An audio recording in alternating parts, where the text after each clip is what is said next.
By the way, if you're new to this channel or you've been watching for a while and you still haven't subscribed, please consider doing so because it really helps me out. Also, be sure to hit the notification bell so you never miss out on one of my videos. Also, consider giving this video a like as well, that would really help out too. Anyway, back to the video.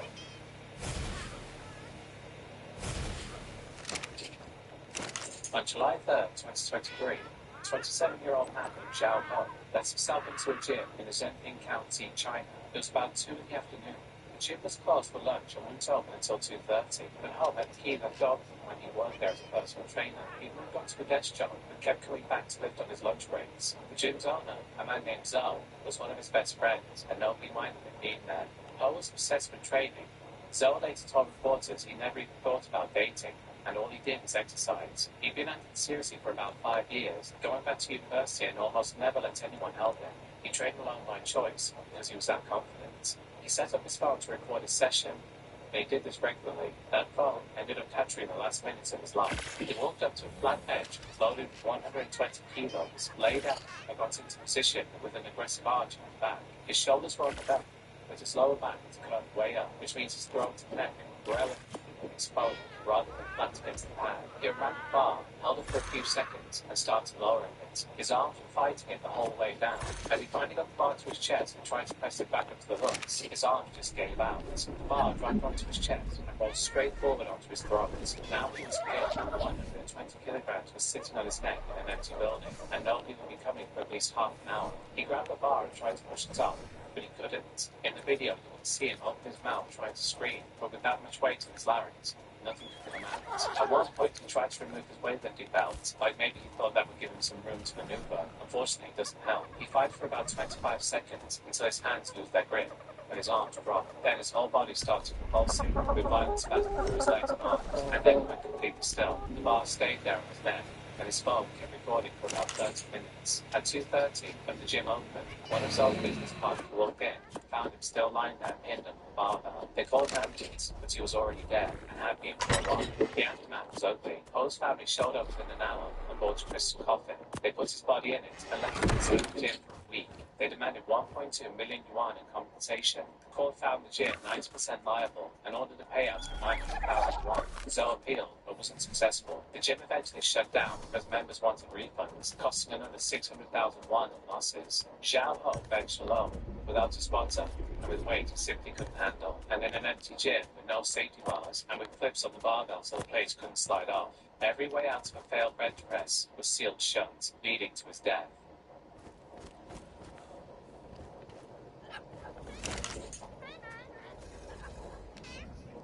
Justin Vicky was an Indonesian bodybuilder, fitness influencer. He trained out of the Paradise Bali gym in Senor and won Mr. Bali twice. He also had about 30,000 Instagram followers. Heavy back squats were his signature, and he posted them all the time. He regularly goes 200 kilos when squatting. On July 5th, 2023, he posted a video demonstrating what he knew was a dangerous squat. He called it one of the most dangerous exercises. It's dangerous as hell. He was at the Paradise Bali gym, doing a back squat with 200 kilos on the bar, and had one sponsor behind him. Before the lifting started, his legs were already twitching, especially in his quads. People who analysed the footage afterward said that was a textbook sign that his nervous system was already overloaded. His body was actually telling him to stop, but he didn't. He squatted down on the way up the stall, and he couldn't take it back up. He fought it, but lost, and collapsed backward into a seated position. The spotter behind him lost his balance too and fell back with him. As Vicky drops, the barbell rolls forward over his shoulders, over the back of his neck, and snaps it forward. Pulled 210 kilos behind it, and it broke the cervical spine. He had the most critical compression of nerves connected to his heart and lungs. People online tore the spotter apart afterward, calling him clueless. The spotter was stepping so close behind Vicky that he never actually broke the standard bailment, which is to duck the bar backward and step forward. With someone pressed up against your back, that option disappears, and regardless, one person was never catching 210 kilos and the lifter's legs had already given out. He needed safety bars set to the right height to stop the barbell from going below a certain point. Unfortunately, there were no safety bars. He didn't die right there in the gym. He was rushed to hospital. Before surgery, he managed to video call his mother. She came to the hospital with his son and then his wife. 30 over 16, slipped into a coma and died by 17. He was 33. He knew that he was dangerous. fitness. He filmed himself saying it was dangerous, posted it online to tens of thousands of people to see, and 10 days later, the thing he warned everyone about happened.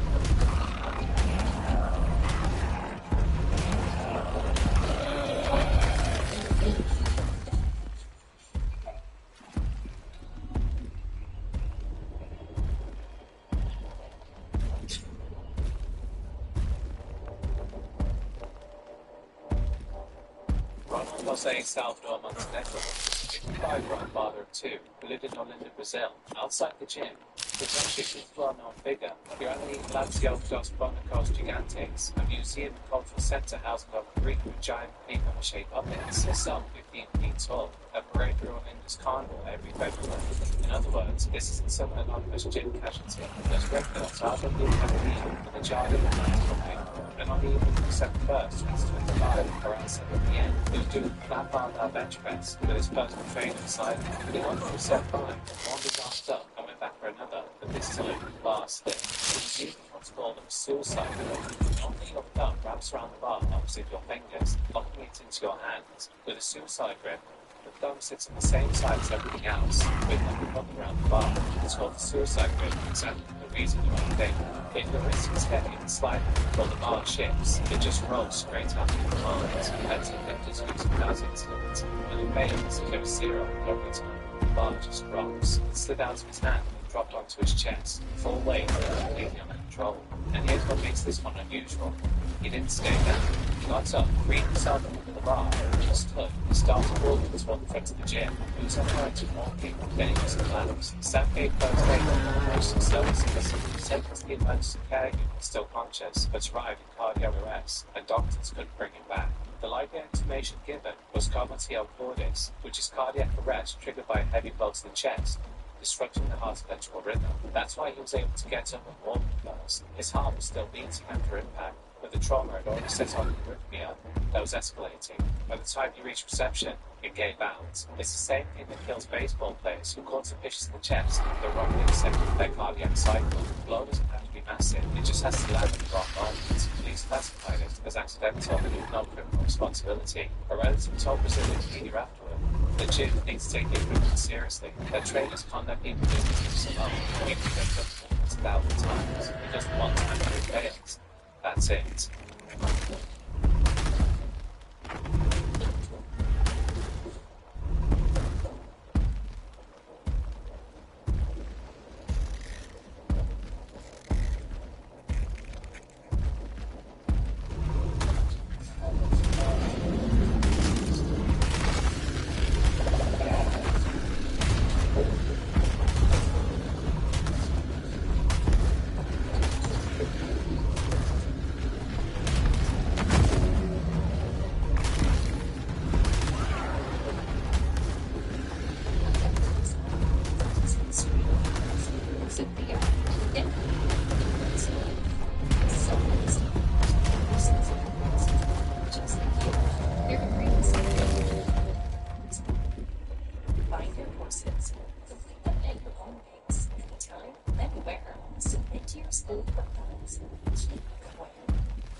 Diana de Jesus Barbosa was 22 years old, a college athlete and an international studies major at the Federal University of Rio de Janeiro.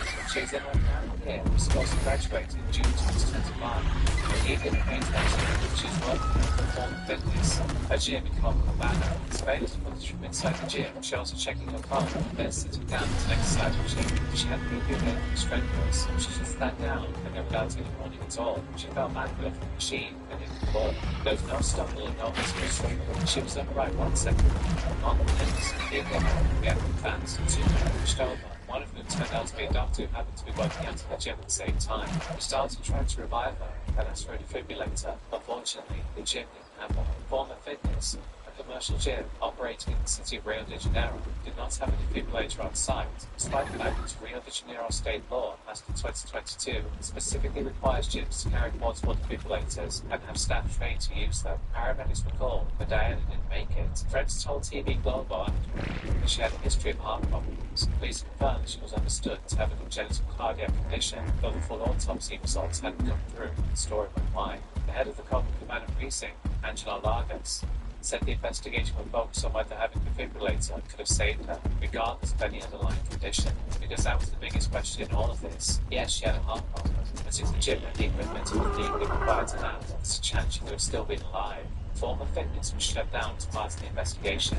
but out a statement saying they deeply regretted the incident and that their staff provided immediate assistance. A couple of days later, they announced they were reopening, and then 3 days we entered everyone membership to make up for the closure. Diana was only weeks away from finishing recovery. She sat down in the machine in the gym, and her heart was stopped, and the one piece of equipment to put it back wasn't there.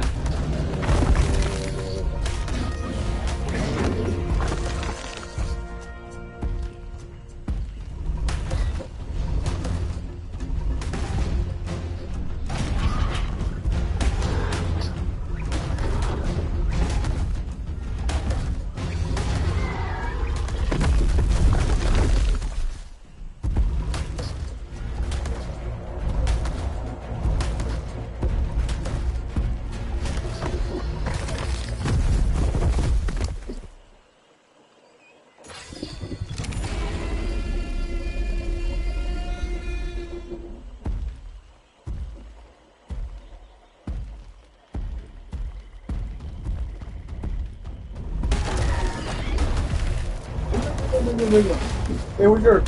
Where's yours? Right here. Why? Nigga, why did you give me a fucking candy, you asshole? Yours didn't come with one? Should have ordered one. Have it? No. I'll bite. You can take a bite, yeah.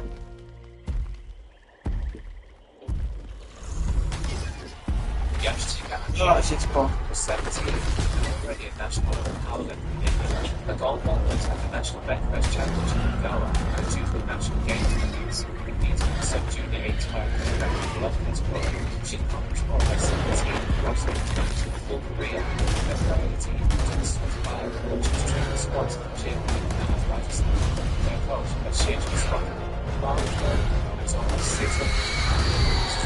The second time of the weight is first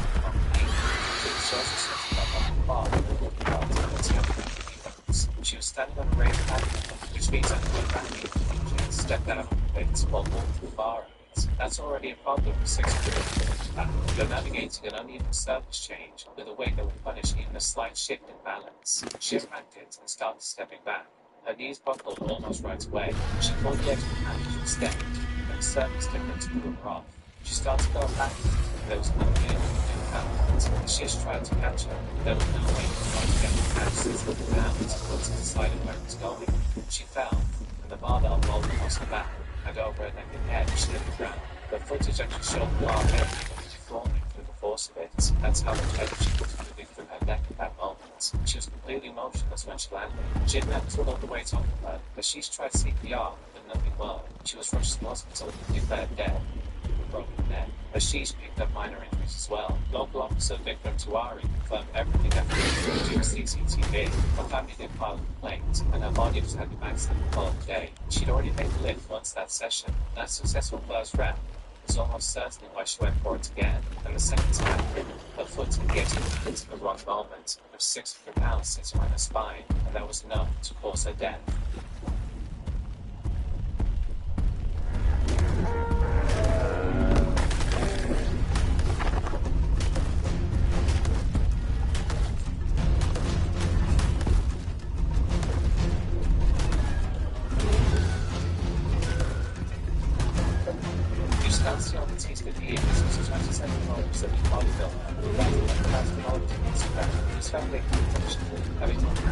Championship in 2018, the state championship was very Saturday in 2019. Posting regularly about his training and he built a solid following since he started sharing workout videos in early 2023. He also made a good stream. His level to grow in was stressful in 2021 when drug charges got everything into bodybuilding. They hadn't fully let go of him. October 17, 2023, Diaz was training at the gym. Doctor got himself Paulo, who was sleeping with Max training, continually logged on, and been posting on Instagram that he wasn't doing well mentally. That same session, he posted photos and videos to his Instagram stories, showing himself working out with the gym's location tag. Minutes later, two men walked in. The CCTV footage shows Diaz in a red shirt in the weight room, talking to another guy between sets. The two gunmen entered the gym, moved through to the weights area, and cornered him. In the footage, you can see Diaz briefly interacting with the killers before they opened fire. He tried to get away, but he was trapped in the back of the room. They shot him multiple times at point-blank range, and he went down. They continued shooting, and then they left. The man who had been talking to Diaz got hit by a straight round, but he survived. Diaz didn't. He was shot in the head and body at close range and died at the scene. Police got there quickly, the shooters were already gone. Investigation opened about the time of the shooting. The suspect being identified, no motive was established publicly, but clearly based on the timelines and surroundings and speed of the attack was that the killers used his tag location to find also where he was. They showed up. No one confirmed whether it was connected to his past, or whether someone had specific reasons wants him dead. But a 27-year-old man with prior drug convictions was executed by two gunmen who knew exactly where to find them. And that's what found them. That was someone who was there and knew exactly what they were going to do once they found them.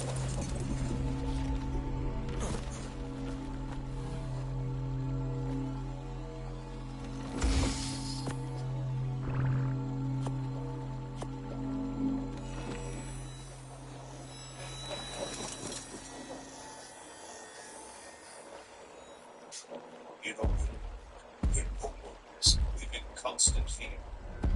One man, he was the prophet of the fall. A strange, jagged sky on the very sun of the just sounds. So Aaron was never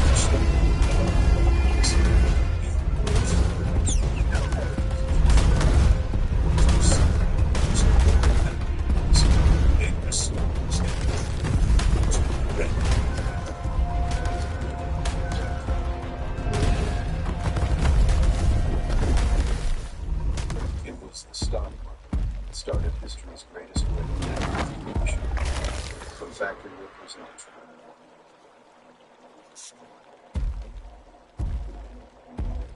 Ramesh Rulania was a 40-year-old businessman in Kuchman, Rajasthan, India, who owned a motorcycle showroom at a hotel. In 2024, he got a phone call from the Rogi Godara gang demanding extortion money. Godara is a notorious gangster out of Bikaner with ties to the Lawrence Fishroy network. His name has come up in connection with some major killings, including the 2022 murder of Sidhu Guswala and the 2023 assassination of Carney Senachi and Sunadev Singh. So this is not a small-time operation. Rulani told them no. Apparently, he was also convicted of contempt. He used abusive language and said publicly that he would give them even $1, which is about $1.20. 5 other businessmen in Kuchman got similar extortion calls around the same time. After the threats, Rulani was giving police security. Then at some point, that security was pulled, and there's never been a clear explanation for why.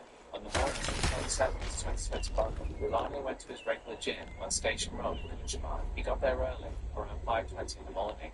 The CCTV footage from inside the gym showed what happened next. 3 masked men arrived in 2 Scorpio SUVs. At least one of them made it to the second floor, walked into the gym, and opened fire on Rulani at close range while he was working out. Then they left. Other gym members rushed into the hospital, where doctors pronounced him dead. Within hours, the Rogi Kadara gang claimed responsibility on social media. A gang member named Durande Charan, who's believed to be operating out of Portugal, posted on Facebook. He wrote that they called Rulani a year ago, that Rulani had cursed them at Brown Company by refusing to pay, and that today everyone will see it that they don't forget. He added a warning to anyone else thinking about ignoring their calls, saying that everyone's turn will come. Kuchman basically shut down. Schools, colleges, businesses were all closed. People refused to hold Rulani's funeral until the killers were arrested. The anger wasn't necessarily just about the murder itself. People wanted to know why Rulani's police protection had been taken away after a known gang had openly threatened his life. Police launched a massive search. The anti-gangster task force tracked the 4 shooters across multiple states as they fled. The men were moving constantly, hopping over trains and buses, never staying in one place overnight. At one point, some of them stopped at the Tirupati temple in Andhra Pradesh and shaved their heads to change their appearance. Eventually, the group split up. 8 days after the killing, the police called 3 of them in Kolkata hunter, the main shooter was identified as Gampai Gujar. A fourth man, Jubar Arne, is still on the run. Rohit Godara himself is believed to still be operating on the abroad. He's once in connection with multiple high-profile murders and has a habit of claiming responsibility for killings on social media almost immediately after they happen. Wilani told the gang to go to hell, and they killed him for it in the wrong place. Robert felt expertise and God.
And that's the end of the video, folks.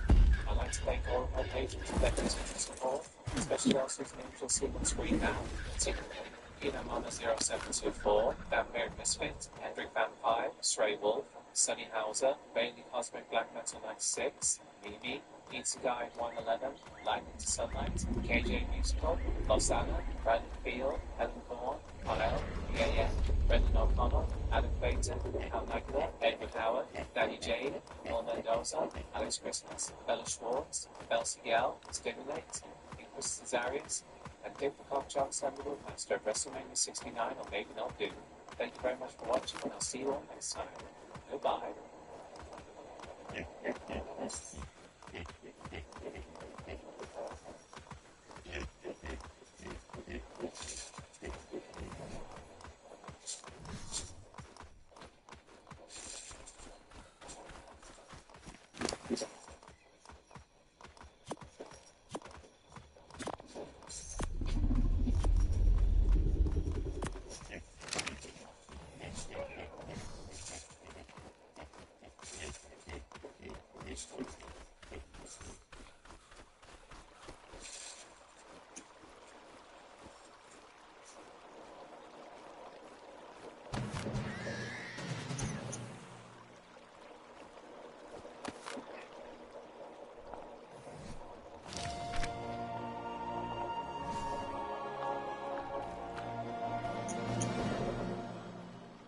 Eh,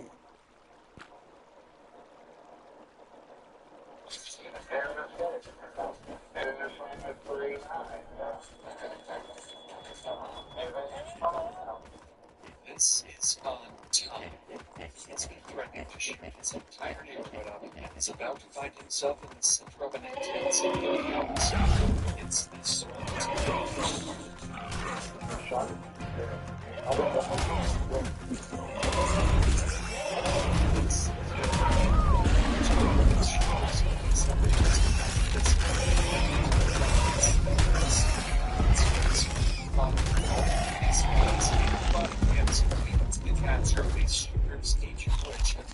national cases took entire police departments and SWAT teams to take down.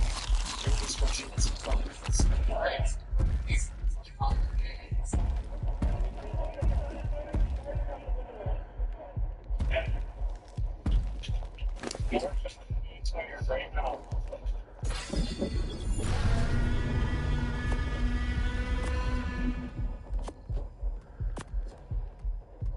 At approximately 2:17 a.m., officers received reports of gunshots near Shady Oaks apartment complex. Minutes later, around 2:20 a.m., first responder officer Cody Needham approaches the scene to investigate. Little does he know, the gunshot reports were part of a trap set by the shooters, and he was driving straight into it.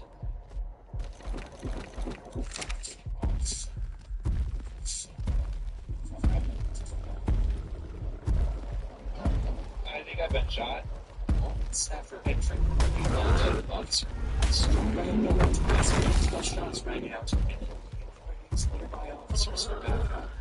I'm on a hot did that let you know I'm coming. There was a rapid succession of shots. Do you know where it came from? It's back by Shady Oaks. There were more shots back by Shady Oaks. Okay, we need to get a perimeter around this building. Multiple units nearby are now in Shady Oaks. However, the scale of police responses grow much larger as officers realize the severity of the situation and danger posed to the civilians. But for nonetheless, back units head towards the scene. Officer Needles speed towards the hospital, still uncertain how severe his injuries are.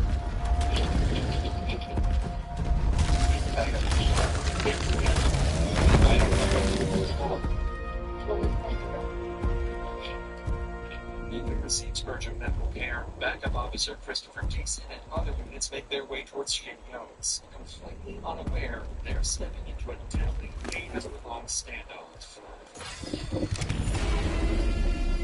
In rapidly behaving incidents like these, officers have no choice but to make split-second tactical decisions. To fully understand how police manage such dangerous situations, you'll follow every tactic and decision, every stage of the standoff, starting with Officer Dixon, who's just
Big shot, Matt. Just calm down. Calm down. I think you're there. Oh, my hair. You want to take your coat? I don't know.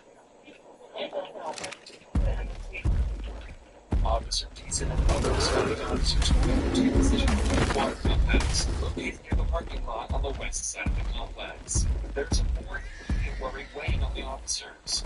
Many civilians remain armed and exposed, and every gunshot and every incident being targeted. Dozens of these civilians escape officer rescues and too hard to prepare this location necessary, positioning themselves nearby to help scan the area and pinpoint where the gunfire is coming from.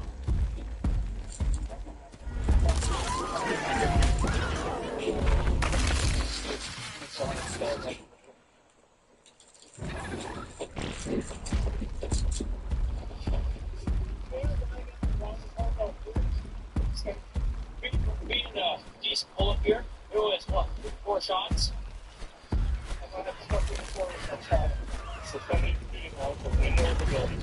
Chris, get your camera. Should anything wrong when comes through? We go on any further with it down. If this is an active shoot, we need to get the team ready. We need to probably start getting with it. At this stage, the situation facing officers is extremely dangerous. The Shady Oaks apartment complex contains approximately 6 units, and you can hear zero visibility and gunshots ringing out unpredictably. Police have to exactly where the shooters are located, whether they're barricaded, mobile, freely, or even what's more alarming is that officers don't yet realize they were dealing with a carefully planned ambush in the next few minutes. They're terribly clear. We need to get ours back. We need to get back over here, right? Yeah, so we're probably gonna have to.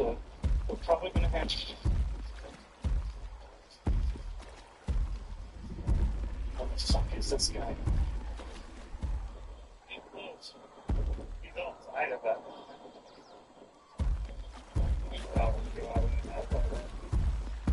Okay.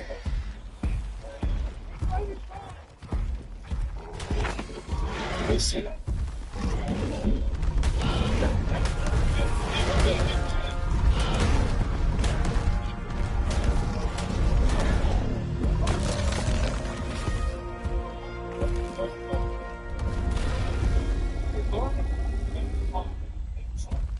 I don't know if it was him or someone got shot at.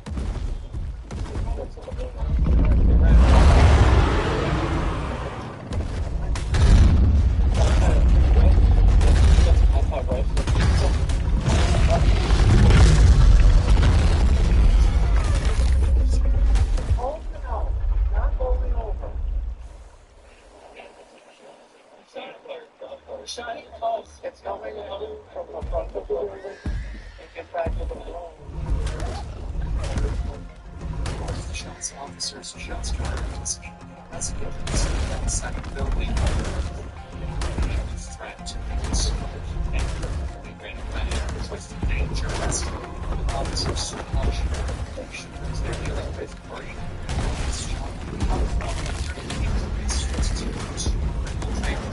first, identify and engage the source of the gunfire. Second, secure the perimeter and evidence outside the building to prevent further casualties. However, officers still don't have a key to access the building from any side, adding a major complication to their plan. So, to move forward, Officer Reese offers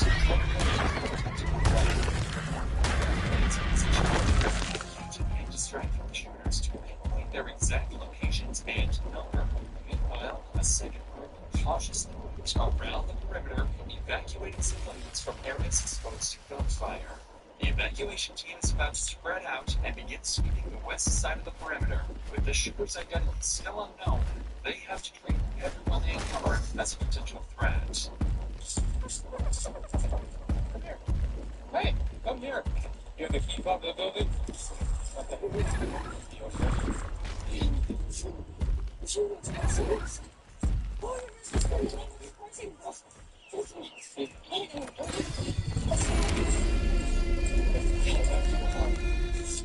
Now,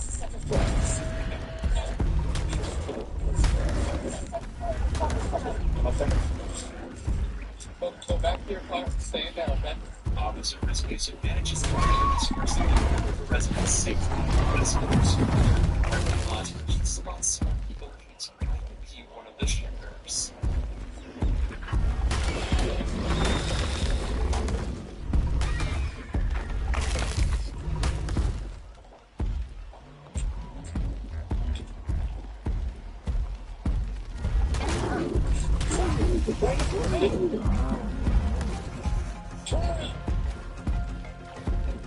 Get up to your knees.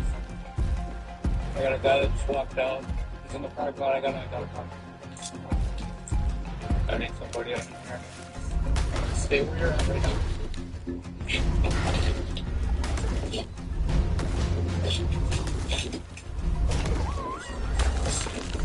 You have somebody?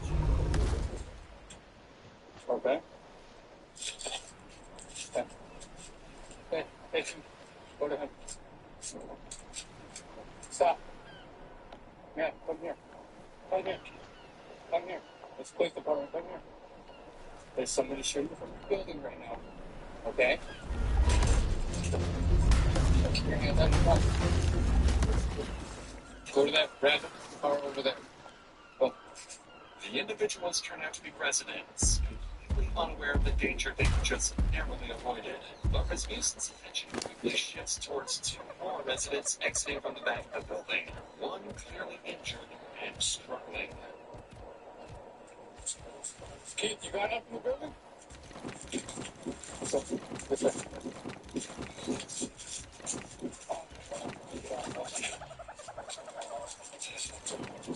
Okay, come on. Come on.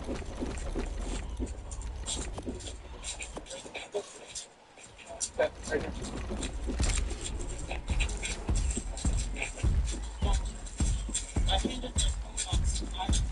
Okay, we're not going back in anyway, so you're fine. Are you hurting now, sir? Just the one. Okay.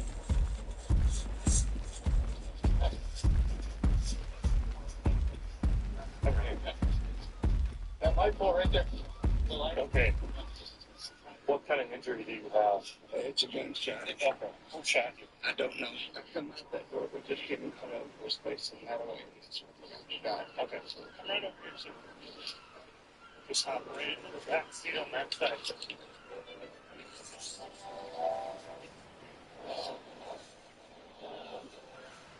That is helped us apply for years when we had to go choose AI. We chose that. One of the civilians encountered by police is Shady Oaks resident Daniel Thorpe, the same person officers spotted running away earlier after being targeted by gunfire. Daniel is now the second confirmed victim following the officer's statement. Unfortunately, they won't be able to measure this as the night continues.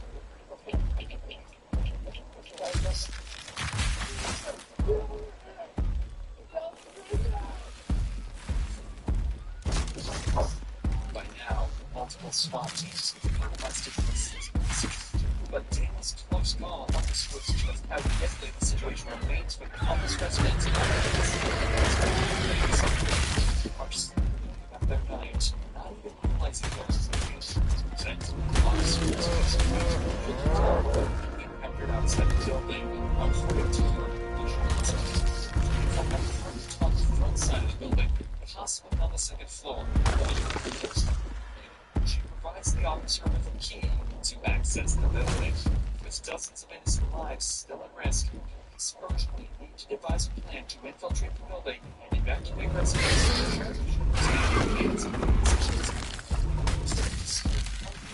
Storage door. If the catastrophic. With this in mind, Officer Tim Harms repositions to a parking lot near Giant Wash Skyline Express just southeast of Giant House to with command awaiting the SWAT team stage for the China's the next level you haven't been able to get back into the lobby. They were thinking maybe like second floor, you know, Chris's stage next to as you watch those windows, nobody's identified where or who. It's a good question. The teams over on foot. Like a sniper split up. Yes. So I think all had a shot of it coming from the front of the door. By this stage, it's gained important to look at conflicting information about the shooters. Witnesses have activity on the second floor at the front of the building, yet Officer Neeson's group has reported suspicious movement higher up, possibly as high as the 7th floor. With these conflicting reports, the situation remains risky and unpredictable. So, to gain some control, the jurisdictional SWAT teams are en route to help secure the building's perimeter, deploy snipers, and infiltrate the complex to evacuate supplies from inside. Meantime, officers are position of the West End and scanning the building to get heavy on the shooters they were killing and their locations.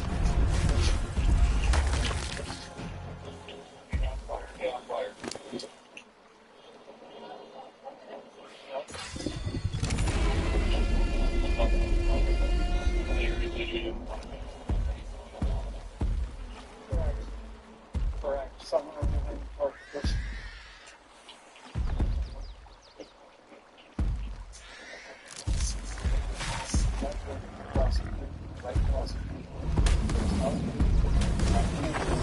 Officer Mason's team continues to hold their position on the west side. A critical oversight is exposed in the perimeter setup. Road closures intended to prevent civilian traffic from entering an active shooting zone were established quickly enough, allowing unaware drivers to slip through. This major flaw is about to lead to disastrous consequences. What?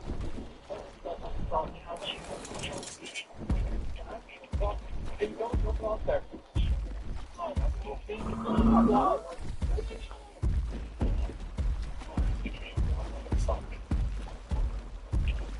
Fortunately, this first vehicle manages to pass without getting hit. But just minutes later, officers spot another set of headlights approaching, heading directly into the line of fire.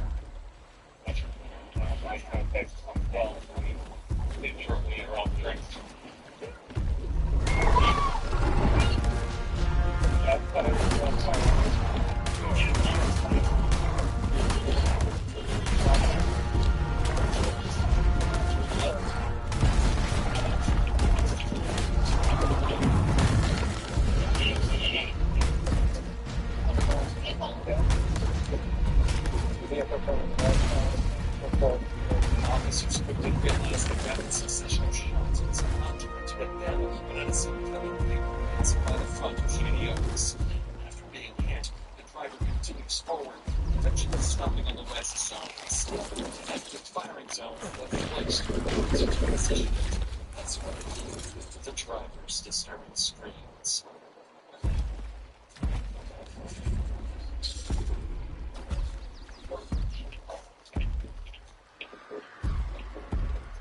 Get over here!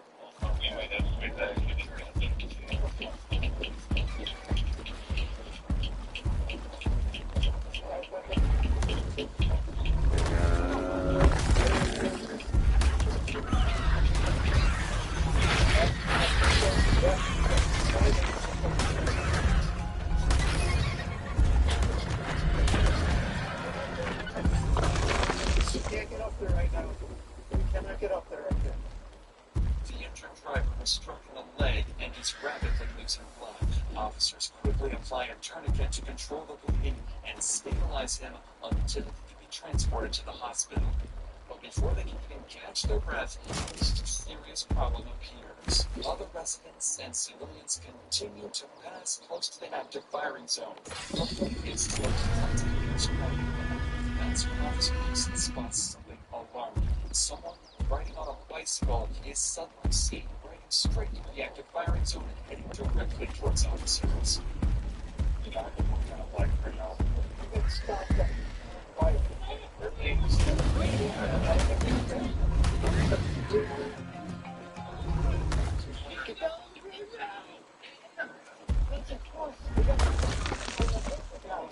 We don't know. No, so we don't know that yet. We got a program right here. We're checking it. Are you kidding? Yes. Okay. How do you think we're doing?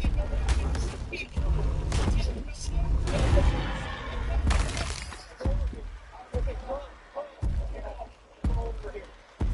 Come over here where it's right. Okay. Keep your fence so we get shot up the street.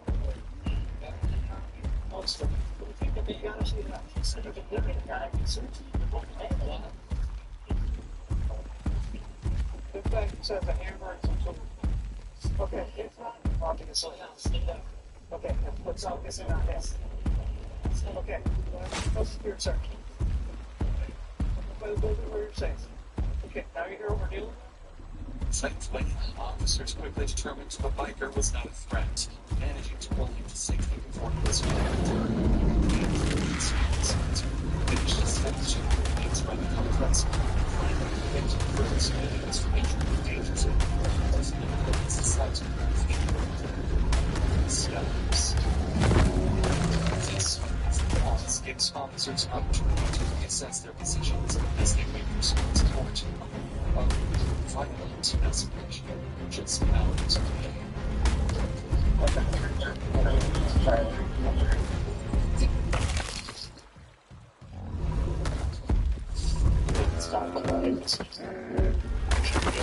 Yeah, possibly.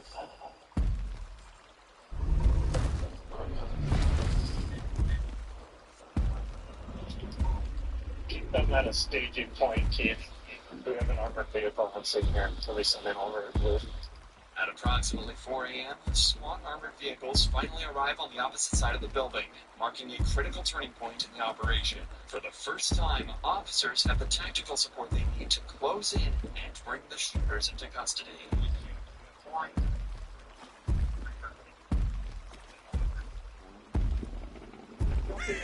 Yeah. Thanks, man. Yeah, well, I know our team's setting up too, so we'll be over here soon. Not what we expected. Oh, shit. With SWAT teams now on scene, the sniper unit quickly moves into position on the east side of the Shady Oaks complex, giving officers critical visibility. At the same time, entry teams on the west side prepare for their next move. It's finally time to move inside the building. Get up there, hold on. Alright, yep.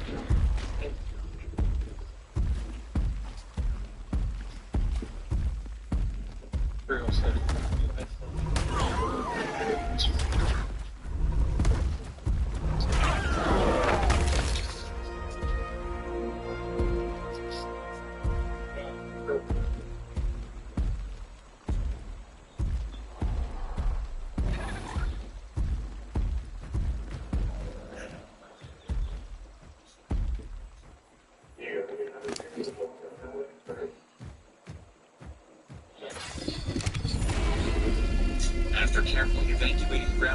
residents over the next 2 hours, the SWAT team successfully secured the lower levels and ensured the shooters have no path of escape. As the scene crosses over Shady Oaks, police gain a critical advantage. They learned with improved visibility. They deployed drones, giving officers a clear, real-time location lines. As the drone hovers above Shady Oaks, officers notice movement on the 3rd floor. Someone barricaded near a window in apartment 303. Snipers positioned across the street quickly adjust their aim towards the apartment, while officers remain on high alert, knowing other suspects could be hidden throughout the building. Over the next hour, tensions escalate as the barricaded shooter fires and destroys police drone monitoring his position. At around 8 a.m., negotiation teams attempt to make contact, urging the shooter to surrender peacefully. Despite repeated attempts, he refuses to respond.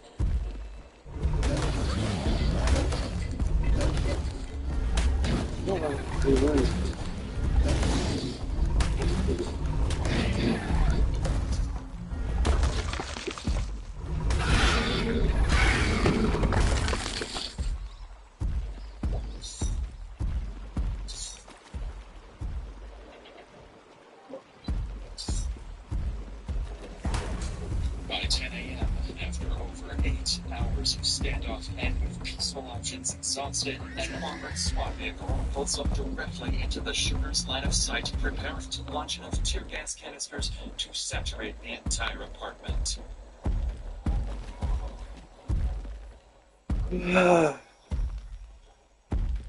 Moments after the gas entered the apartment, the barricaded suspect moves to the window. For the first time, officers see his face. It's a young man, barely out of his teens, armed and ready to fire back.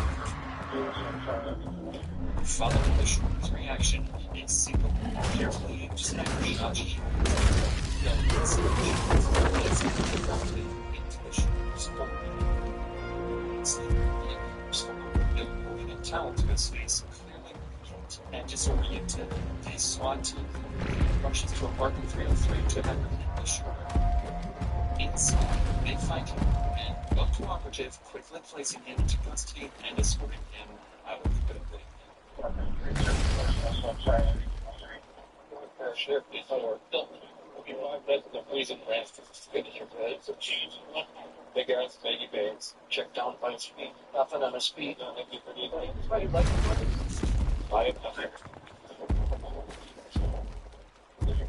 See, hold up on this one. Look at these.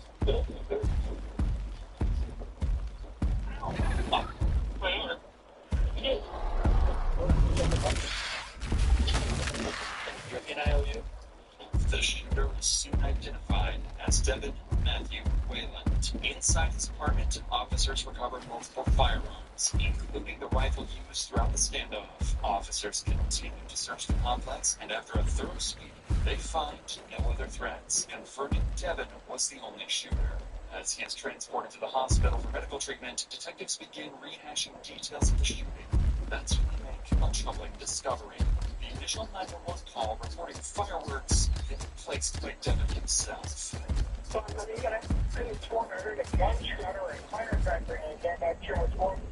Investigators quickly realized the call was a deliberate attempt to lure responding officers directly into his line of fire. Given the calculated nature of the ambush, they suspect that Devin may fall back alone, that he could be linked to a large threat, perhaps associated with an extremist group or a fraud plan. With this in mind, detectives bring Devin straight into an interrogation process, as he has been clear to seek answers about his true motives and whether any additional attacks took place. Hey, Devin. How are you? I'd be better. Hey, Bill. Yeah. Okay. Let's back up to the day before the incident and just talk to us about your day and kind of what's going on. Everything seemed alright. It seemed fine. Okay. He's expressed they want to hang out with me, and it's gonna be his girlfriend's birthday, 21st birthday. He's gonna go to the party drink. I do like local discussion. I like to see people. He wasn't asking why. I think that's like respecting deeper. Yeah, okay. It just turns out that they're in speakers, and then one guy was thinking this guy's name was Seth. And they're all trying to. sick of being their feet. I said, I'm sorry. This one was thinking of it.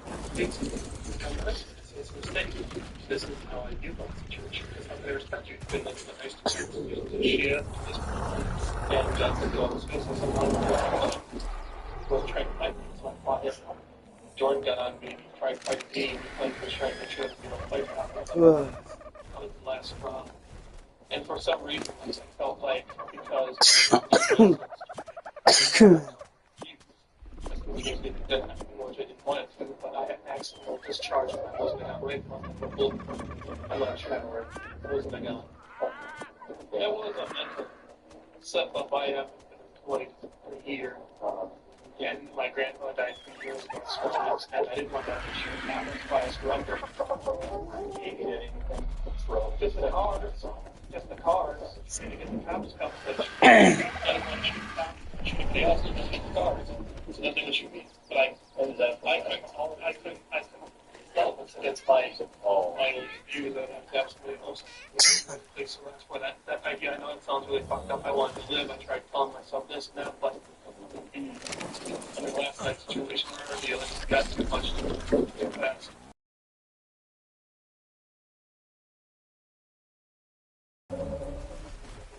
It sounded like there was some type of discharge, some type of fire shot. Fireworks? What do you mean fireworks were like that before or after? I don't know. Did I say fireworks? Or you mean I don't know if I did. I don't know if I did. Is his description of feeling trapped between a desperate wish to die and an inability to harm himself. A psychological state commonly known as by where someone intentionally provokes law enforcement teams and forced to end their own life. Following the interrogation, detectives determined that Devin Wayland acted alone, ruling out connections to any larger extremist groups. Devin admitted to intentionally provoking police to respond with deadly force driven by anger and humiliation after an earlier confrontation at a party.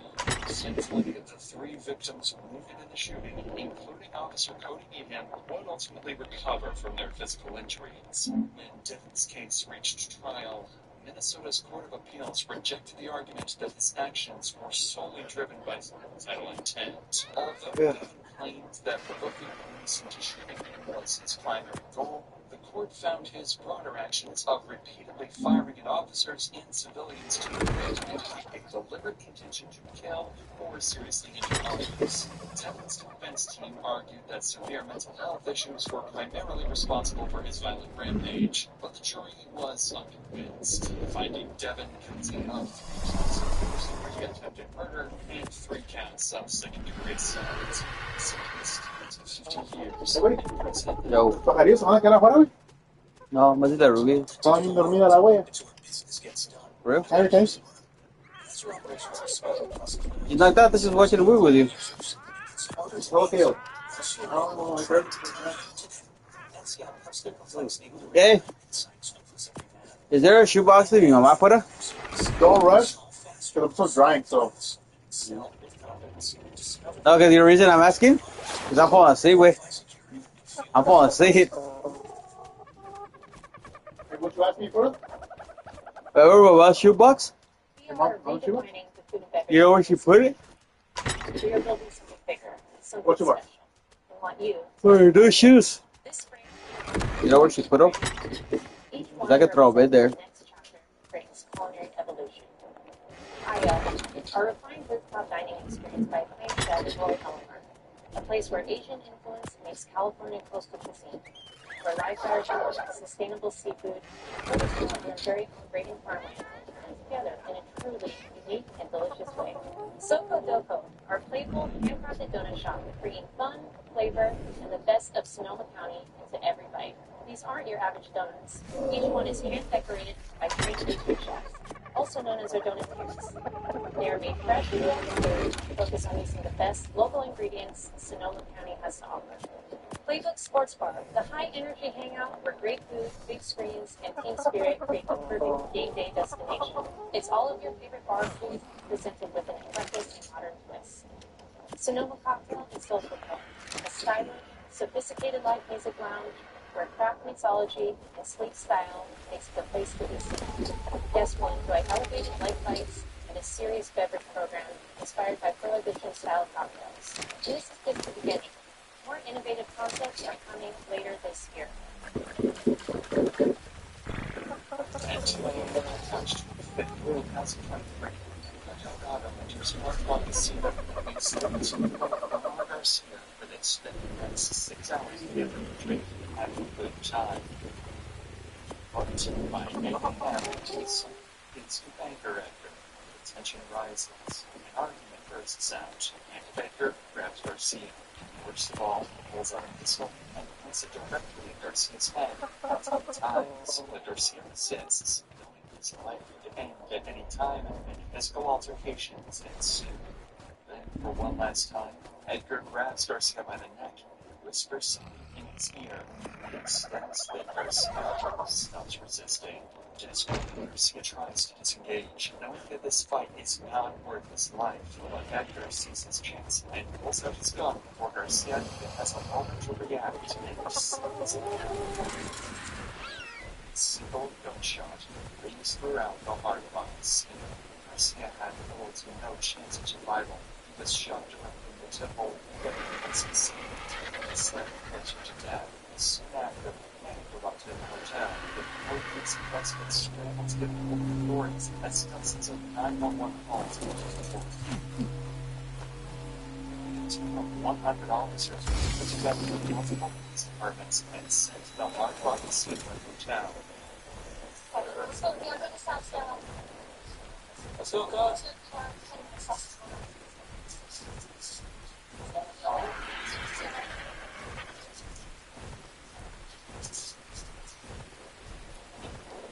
The facts that officers have almost nothing to know the situation itself. All they know is that there was a shooting. Now there's no one involved. They also know that the Hard Rock Casino is a massive complex with over 670 rooms, and that money could be hiding anywhere.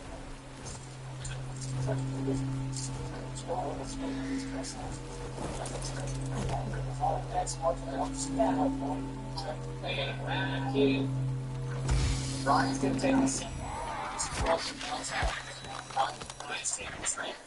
We'll start to go up.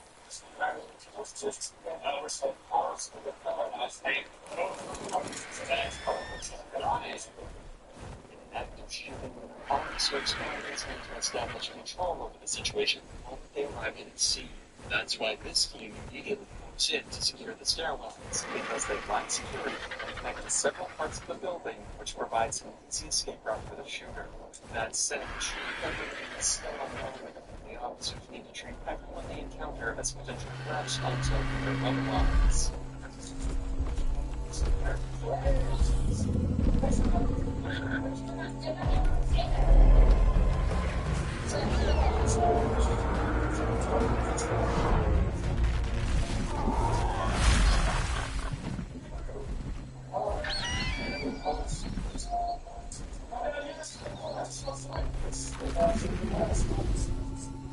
After quickly confirming that these are innocent civilians and not shooters, they're back.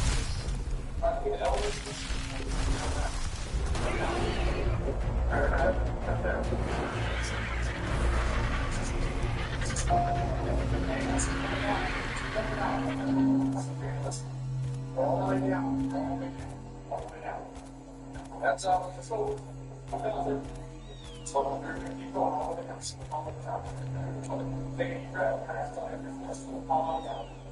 This team is clearing this part of the stairwells. Another team on the casino floor works on securing the flags, providing life safety assistance to the victims.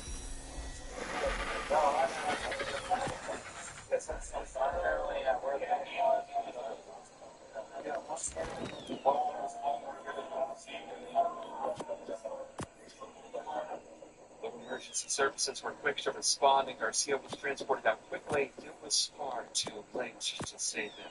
He was pronounced dead in minutes. Worst of all, the killer was still on the loose, and every second wasted meant that officers were further away from catching him and more innocent lives were in danger. That is why the team on the casino floor immediately starts gathering witness statements to try and figure out exactly what happened. But first, someone was able to get a closer look at the crime scene immediately after Garcia was shot. Was that all shot was we found that spent? No, the spam was right next to this.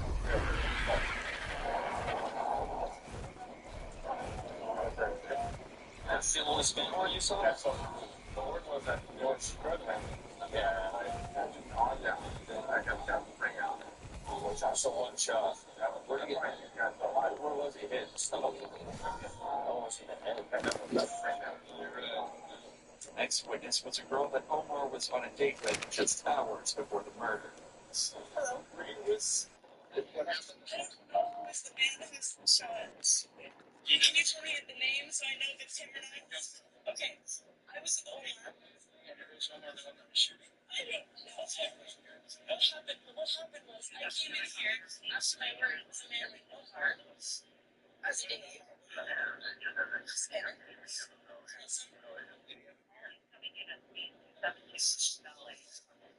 What's that? I just met him last week. Or 2 weeks ago. I just met him, but I know he's like close contact with a lot of people in town. I know that he's very important in town as a person. You know what I mean? Like everyone loves him. Description of it. Have a beard. He has a beard, he's white skinned, he's Mexican. What was he wearing? Was it another shirt? I don't know the shirt, but he's wearing a hat. A backwards hat or black. Baseball hat. Okay. Even though this girl was praying that it wasn't who she thought, she does not know yet that it was, in fact, Omar who was shot and has even passed away.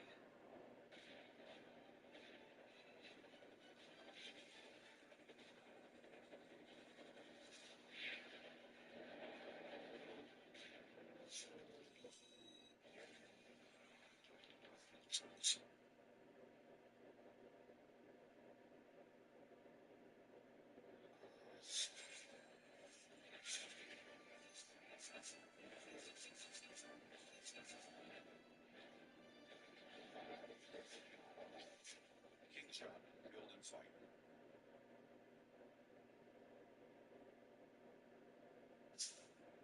Although tragic, officers cannot spend any time on grievances. They have no clue what the killer looks like, what his escape plan is, and who he could possibly harm next. This is where they begin executing the last step of their response, chasing the shooter down, which begins with multiple SWAT teams initiating a wide search of the entire building, checking every hall and every corner.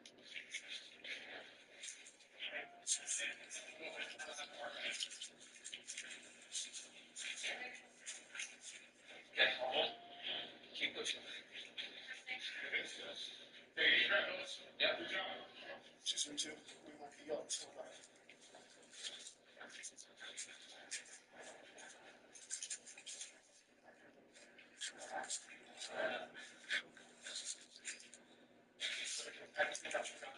Hey, what's your hand?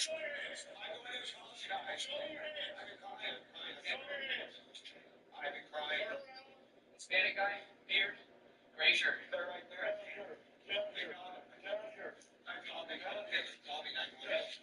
You step over here. Okay. Step behind us. Right in the floor. Okay. Thanks. Hey, listen to me. Both you. He's in a hotel somewhere.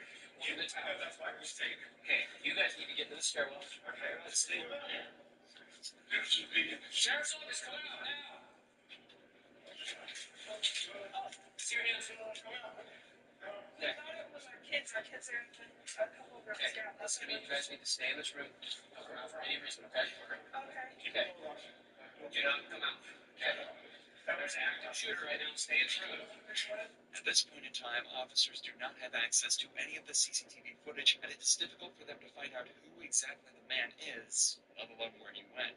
But getting their hands on this footage should only be a question of time. The security of casinos are often incredibly high, designed to quickly de-escalate dangerous situations like this, as we will come to see later in this video.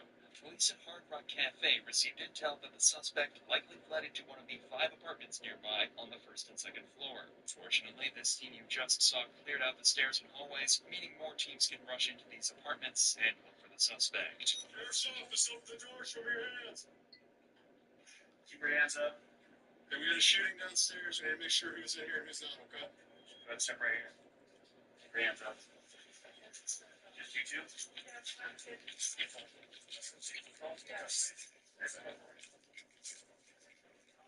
Yes, you can stand so that clear. Hi, Sheriff's office. Everybody good in here? Yeah. How many people? 4. 4? Are you all here? Yeah. Okay, can we just check, make sure everybody's okay? Nobody's hiding? Awesome. Thank you, ladies. What a day, huh? Everything good? All right.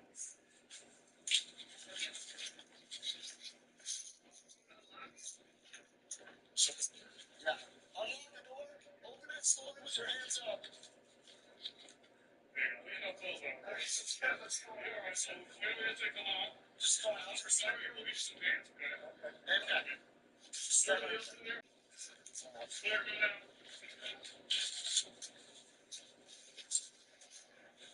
Okay, check out. Although the Fourth Amendment bars officers from warrantless searches under most circumstances, this scenario is an exception as it is classified as an exigent circumstance. Exigent circumstances exist in situations where people are in imminent danger, where evidence faces imminent destruction, or prior to a suspect's imminent escape, much like in this active shooting. But even with this privilege, officers need to pick up their pace, because only 2 of the 5 apartments on this floor have been searched, and the killer could be in any one of them. Sheriff's office. Use your hands. Anyone else in there with you? No, just you. Okay. Is anybody hurt in here? No. No? Okay. We got one. Just go and stay in your room. Well, there's one here. We just gotta make sure. We should make sure nobody hurt in here. They're gonna shoot up next to the floor, so. All right. Sheriff's office, open the door. Let's see your hands. Open the door, let's see your hands. Thank you. Who else is inside?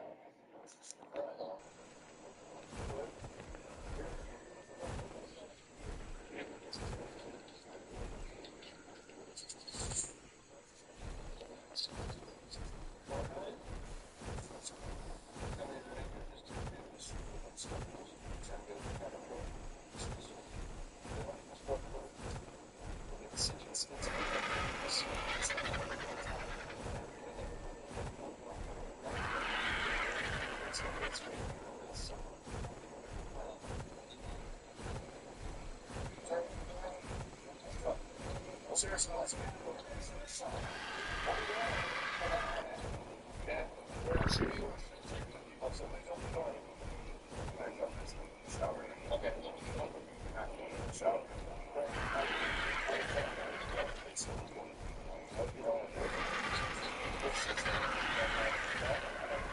Yes. Yes. Bro. It's on. It's on. It's right.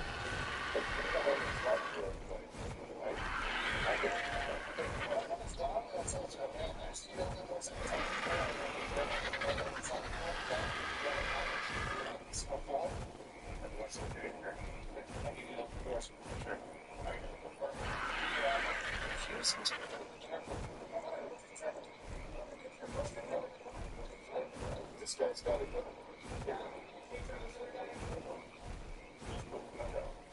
It's down, sir. Okay. It was way down. It's not down here, actually. There. You know, it's... Who else was on your side? Who else is going to it's here? Okay. I mean, I'm not just with that.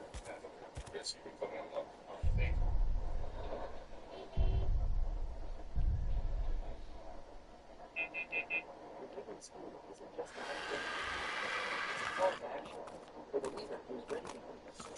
Fortunately, the apartment seemed safe from this prevention. Since we can make our house that think that people might putting up the shooter and winter clothes and some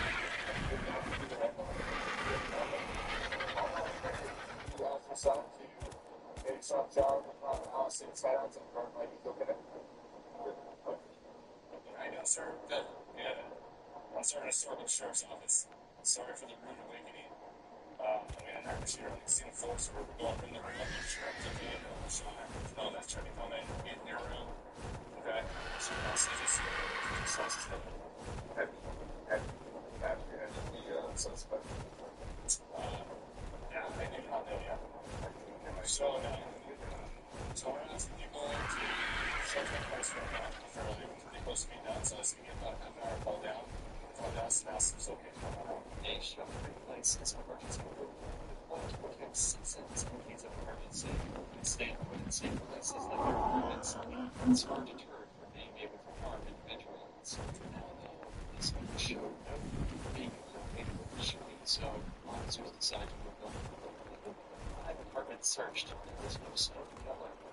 The option officers had left was to get searching for the phone. So all it's vastly precious time, but I want a big deal now. This is why they turned to the hometown CCTV footage. It looks like they have a few updated so most importantly,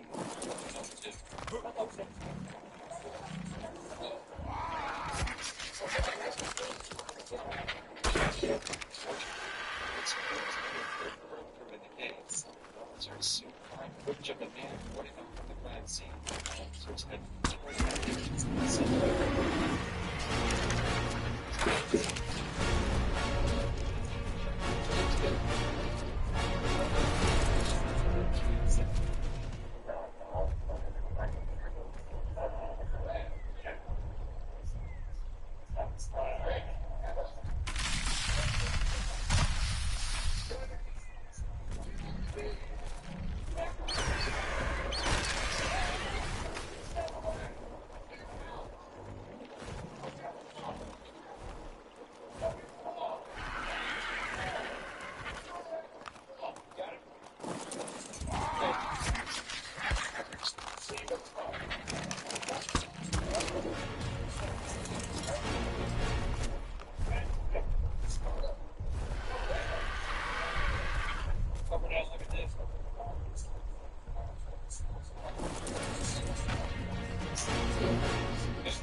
They discover that their man is not a visitor, but a tenant named Edgar Julian Delgado.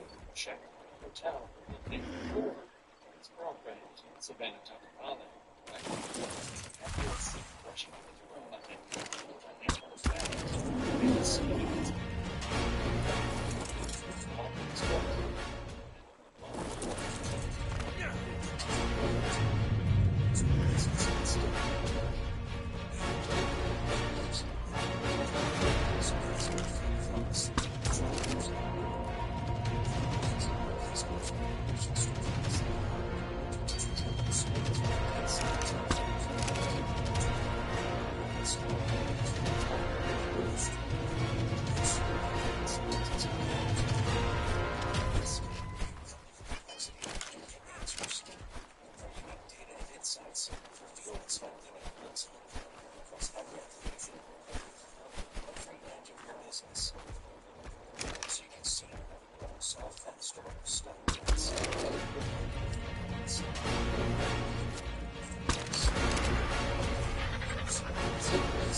Just like you, computer degrees. Despite the fast response from police, Edgar was able to escape because no one had a description of the suspect yet, and as we would later see, he even had close call with the officer before he escaped. Immediately finding out Edgar had escaped, all roads and highways in the state together heavy monitoring for a month after that Edgar escaped. The good for Edgar followed their hands and unfortunately police understand motives behind his murder. Security guards was Robert Benz.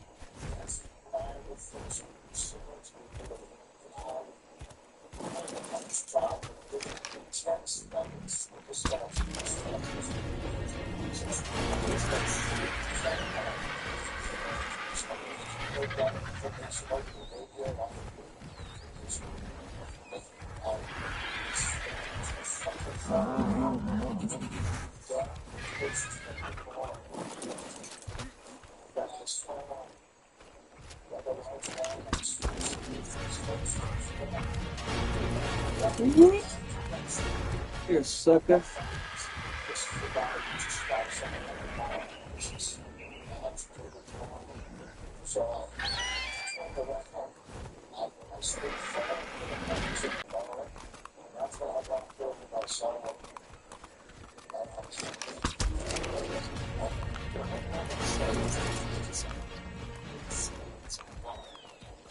Was so slow that Edgar was not only given penalty, but methods of allowance before doing so. In matters worse, Edgar actually got to be part of the story program which made by warrants. And this that pursuing an accomplished suspect, especially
checkpoints have been set up on all roads leading to the hard line, so this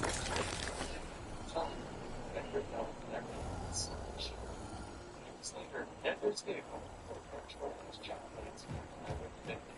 There was no escape. Officers could finally find the answers if they had so desperately searching.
It's called expedition. This is what the expedition falls in line with the U.S. Constitution, which states that if someone comes behind a state it must be returned to the state that it might encourage to file. This ensures that every time against all laws in the state that it might happen to results in the without responsible 50 years with the possibility of parole after 20 years. I can stop so, we got every day, okay, so what am I doing? My car. If you saw me, I was down right, okay? Okay, fine. Okay, turn it off. It's true to say that you're not so much but this explains several of Edgar's vandalisms, slurred speech, lack of understanding, his stolen or escaping this month, and most importantly, his sudden illness to show receipt. Depression is the stems from his personal decisions. Alcohol may not act as a catalyst. According to the NIH and WHO, alcohol is the most commonly associated drug with depression compared to others that affect body function. This means that Garcia was murdered and the witness of it was confronted. Edgar needs to give them answers. If he won't get it, detectives decide to interview his girlfriend, Savannah, in order to understand Edgar as a person possibly giving him medical advice to the church.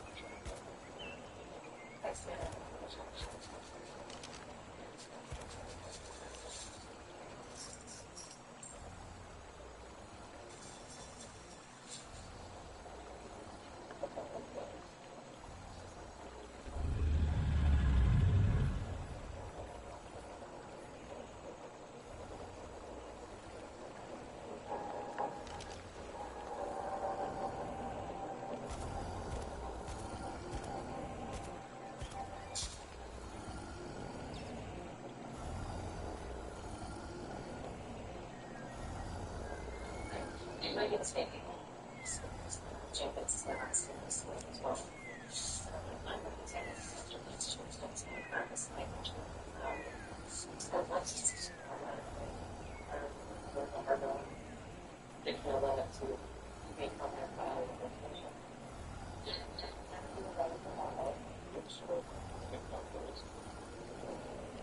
Just a dad daughter.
certain thing was getting correctly with the bias that going in even if it's wonderful.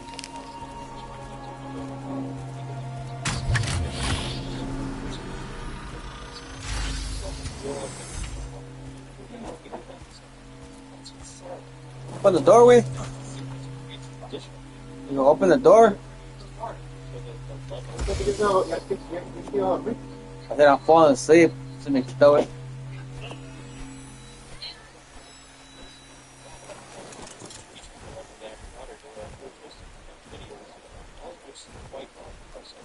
They're early. Sleep. Something just crazy. People on. I want to thank you all so much for the life. I love that. As many of the followers. On the same day they posted the video. It's so sweet.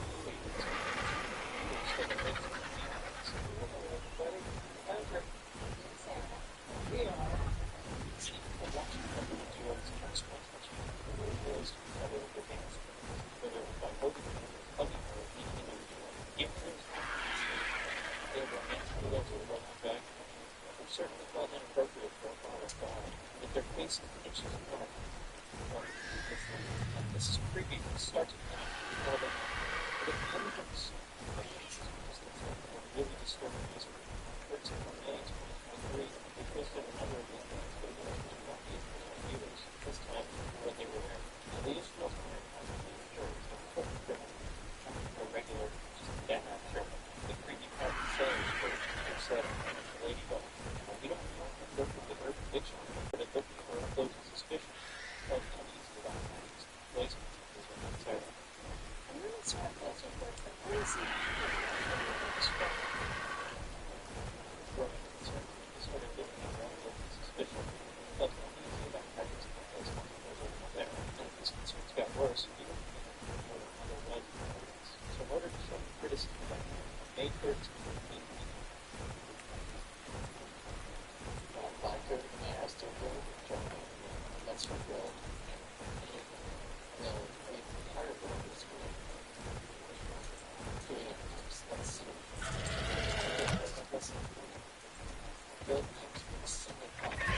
Oh, scared shit out of me.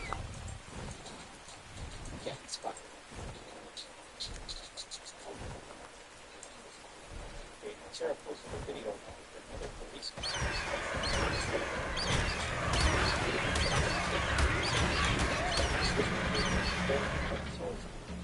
that's everything. Once again, great diagrams. But they can be second but the details. Lisa mentioned that she didn't want to be taking support of her daughter. However, this one people after that she appeared on one of their videos. But ironically, that's what this was a special people.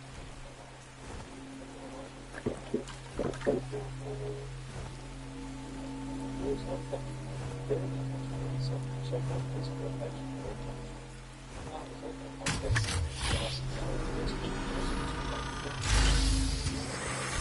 Additionally, they say both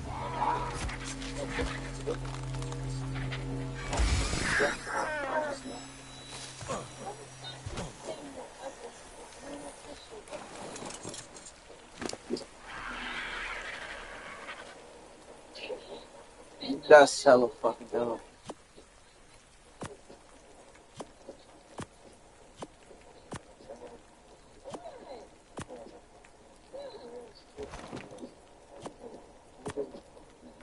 It was such a third video.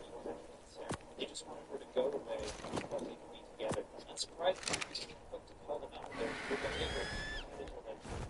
Roy's got so much energy with his daughter to do it. Roy was also barely touching the side of ripping the daughter. As these allegations grew stronger, he decided to post a long rant targeting everyone. Sarah, what would the internet want to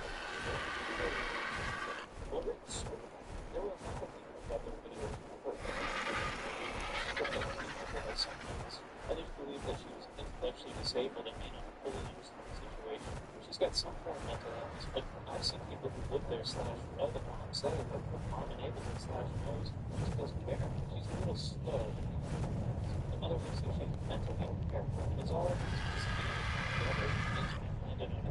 somehow never discussed.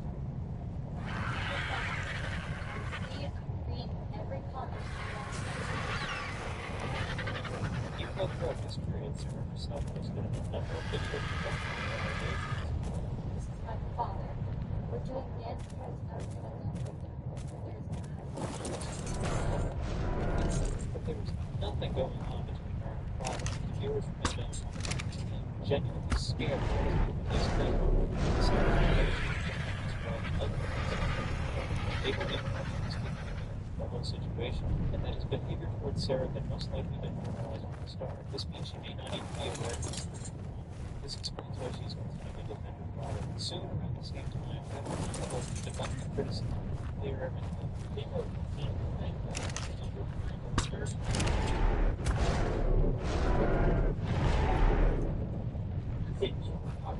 he clarified that he and Sarah were just father and daughter duo. Never crossed any country. The concerning thing about his video is he's a very bad actor. He also doesn't look particularly repulsed at the suggestion. Money needs them to determine whether factors have crossed. We don't have eyes. To see that. Your outfits are always so damn pretty.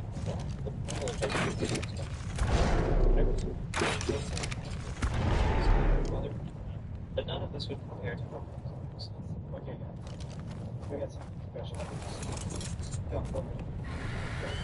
June 14th, 2023, Patrick posted a video that immediately put all Sarah pretty.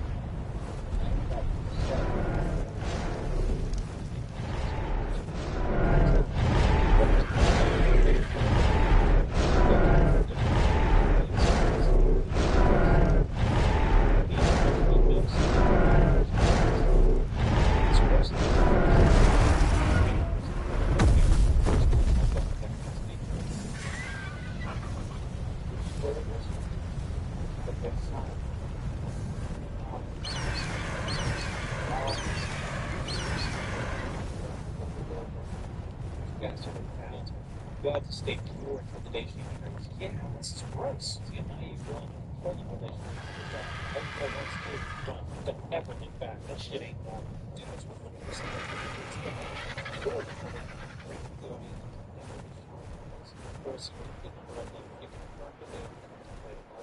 Along with the online view, there were also articles published online criticizing the proposal as misogynist, both related to emotional incest. In addition to everything else, it didn't take long for people to discover that the ring Patrick purchase was actually investigators looking even deeper, and they noticed that Teresa never wore any ring, so she was strongly questioned.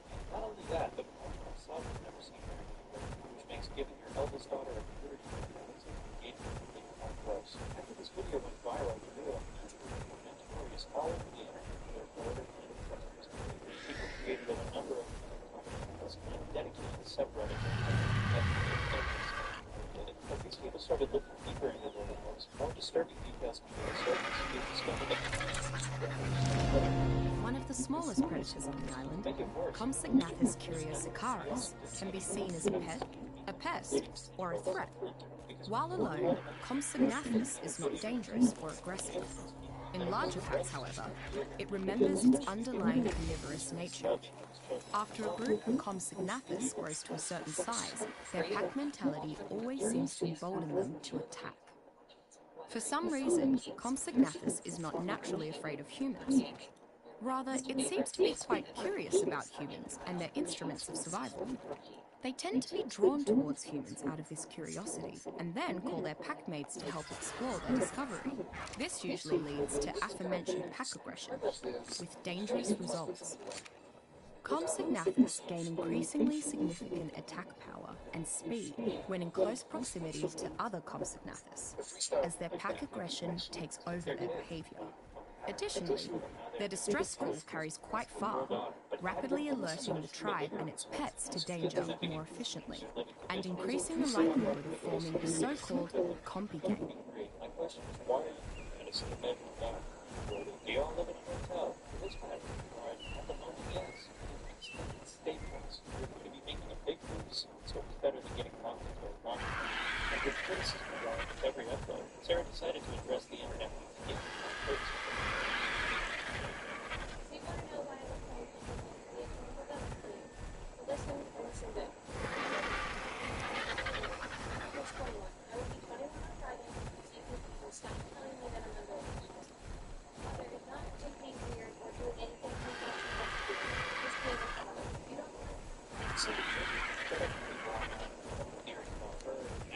surface level restriction thinks thousands of restraints are nice in your life every day.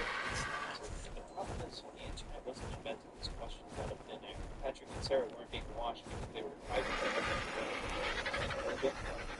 Feeding the exact dynamic reaction to the incidents. Just a few days later, it was Sarah's birthday. 2023. Celebrated and posted a song called My Sweet Baby Girl.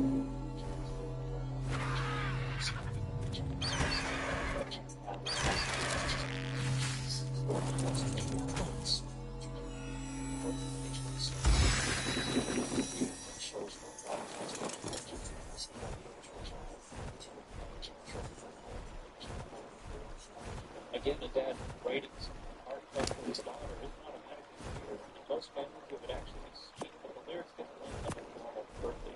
He described the future in which she was married, but he is still around, not her husband. It sounded less of a roused marriage. Like someone pushing himself in something life. Some people are proud of it. You have such a great dad and family. Happy birthday, beautiful girl. Another situation someone wanted to bring again, and Sarah responded, thanks. It is replacing focus on distraction and complicated relationships. It's the relationship theory tells people all the importance of beautiful, sweet, generous, loving you.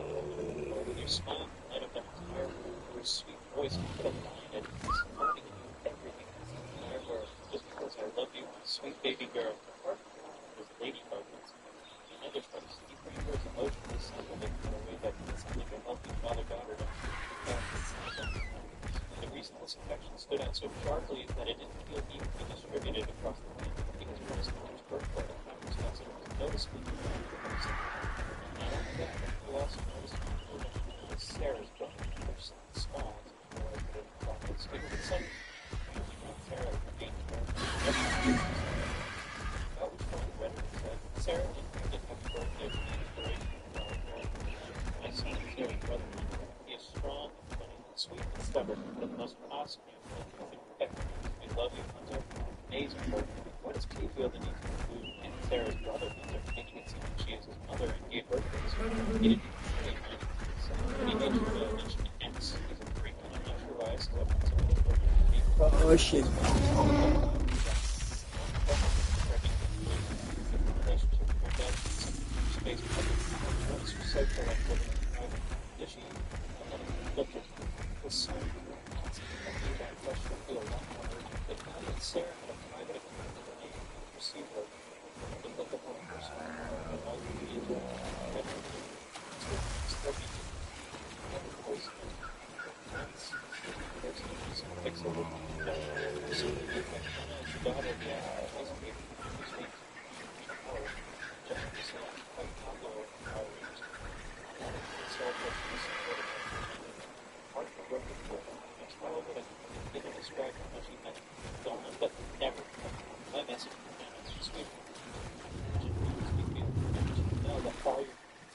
we're so loved.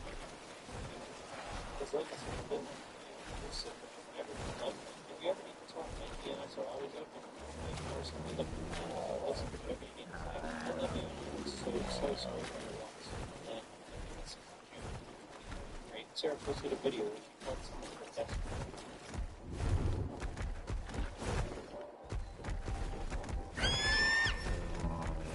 The talking is over. People dug up to that later feeling odd because Jennifer was behind her. Personal one. She said Sarah had it. Dad interacted with them the same way she interacted with other families, which is literally what mean greets are. So when Sarah calls her bestie, it doesn't come out as a first close to her starting again. Fed theme that kept calling this good near blur. And you can see public insistence that everyone else is probably noticing. Honestly, it wasn't just said, which is so fun if she doesn't know what it's like to have a close friend. The private Instagram put up red like obsession. And it's not that Sarah either, but someone else is invested in Peggy Jennifer. Insert himself into her different emotions grow and her herself thought making sure that the picture to do exactly what she wants. So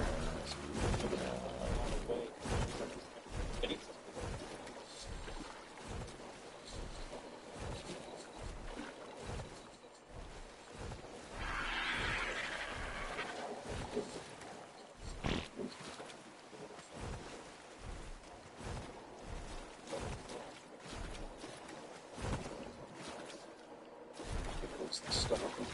Stuff with histories. Exactly what it is.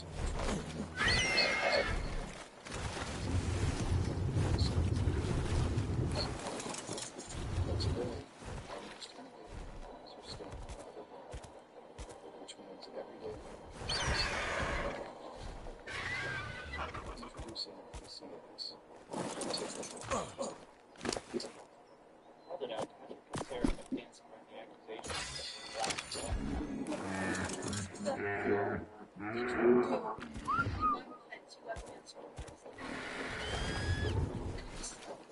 they keep making videos of the haters and trolls. But what people don't realize is that all of this illegal fantasy of it is about to materialize in something far more.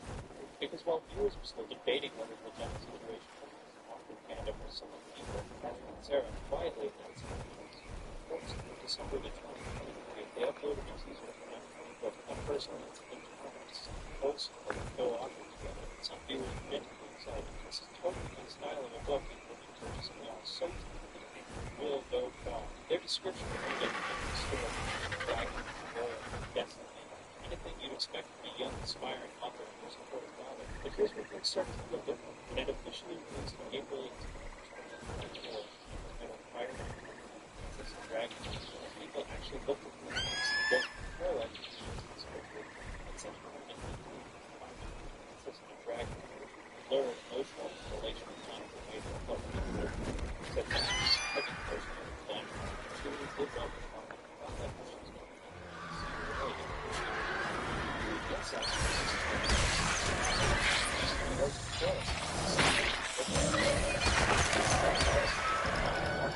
Jalen knew it was because his father was always trying to protect their daughters. Jalen kept up the teaching from the faith of the walls and her father had always listened to her stories. Her father had always joked that she was curious and her father was teasing her, joking they were very close. However, they didn't protect her until February 7th.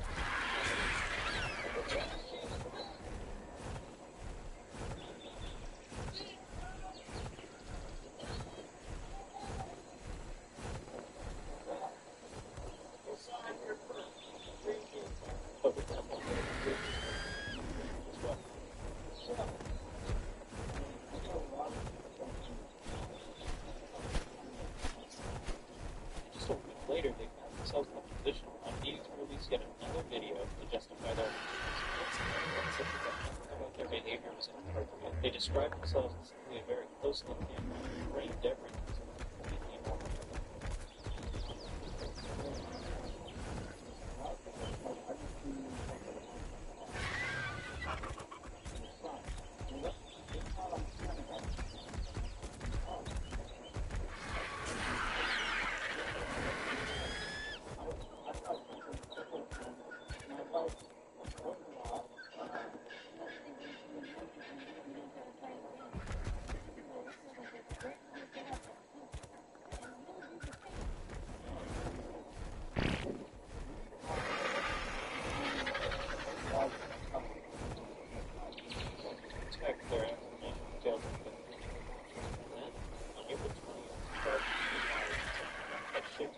Situation. For the first time ever, they agreed to sit down for a full interview with Walter Moore.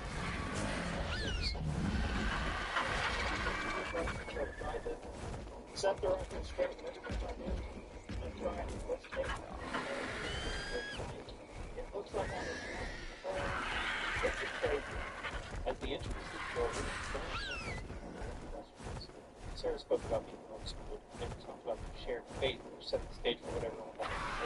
But no one else had that whole very funny video started with recently. She had the idea. Sarah said she told us suggestion that I took like the proposal, paper for discussion. It was nothing. He further explained that the proposal idea was also honestly, the only role I have that can be considered a spousal role is that I'm trying to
The interview spread quickly, bringing even more views to their videos as the victim.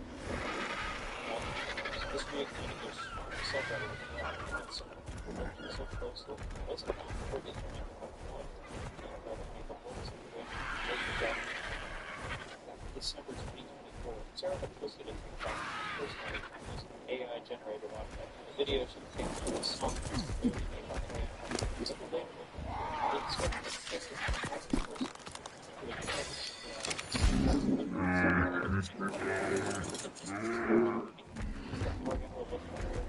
choosing AI suggested the bioweapon box, a phrase that immediately caught people's attention. Red bioweapon box is a very language that equally looking for things that is so much and ready everywhere at this point. But it started one audio was we're seeing a little bit of different whether for comments, engagement, or such a different races, there's enough overlap to make you question whether this is a random exposure. Is that new model area like very people begin placing images of Ariel side by side with Jessica. It's unnecessary to use the label of Jessica. Overall presentation of was viral focus on the Ariel. Sarah had been getting back to those serious things started. At the same time, viewers discovered that Jenna had blocked both Sarah and also the media. Something was concerned with that. People began reaching out to Jenna directly that he had access to circulating online. They later used their likeness and inspiration. Not long after that wave of exposure, all of Ariel suspicion. Yes, both Sarah and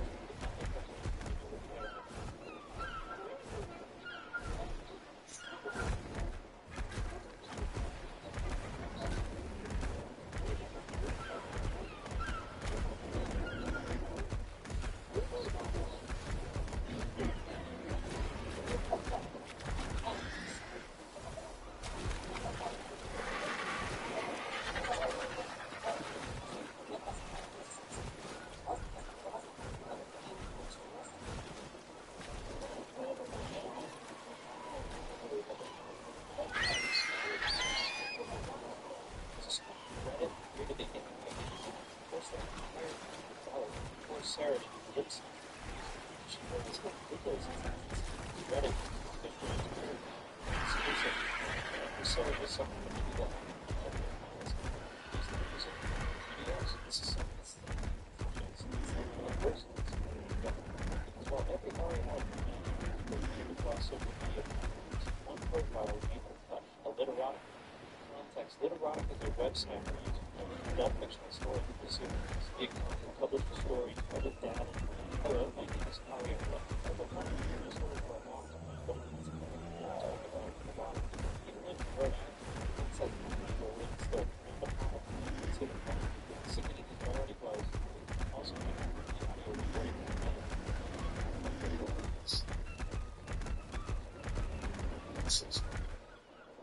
This one was titled Danny's Home.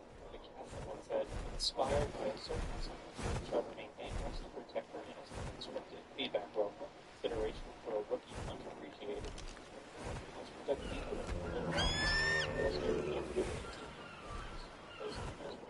Please back us to one layer. Get all this other respect to our mom. It's just the start of long and starting preparation. It's the area of little off the program was first Dave down and prepared for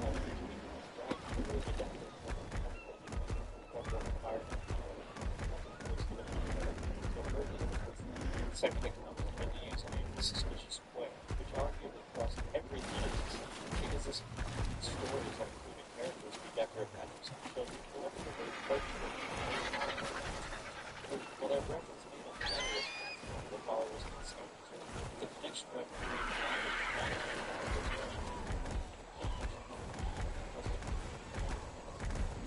search these suspicious whales.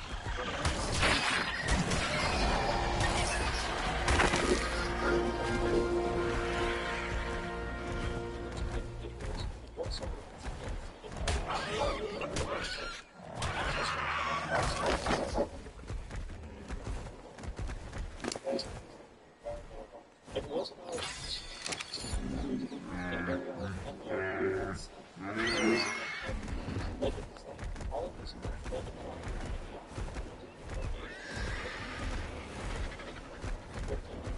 video.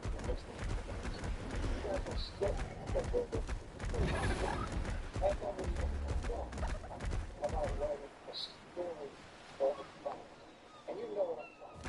Everybody's heard of it. And even all of this, not only this, but he also later in another video, he also talked about how he never lied about his I'm tired of I have not lied once. I don't. Because it's good luck.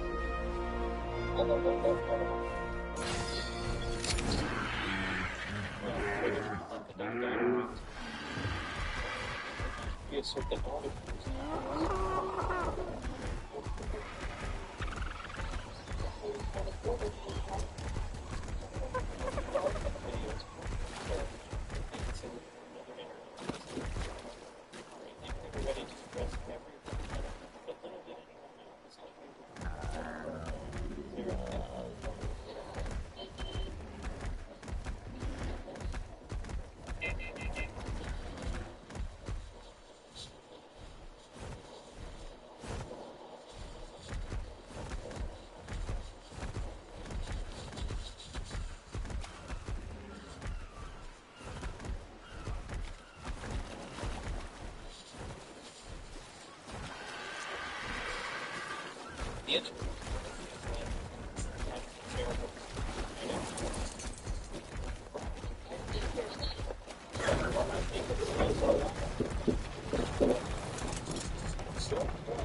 That is the full truth. But in order for you to like the events leading up to it, you have to do this with what you wrote. Shifted positions themselves as a man of faith who made mistakes, but spirit. We work together and let's guide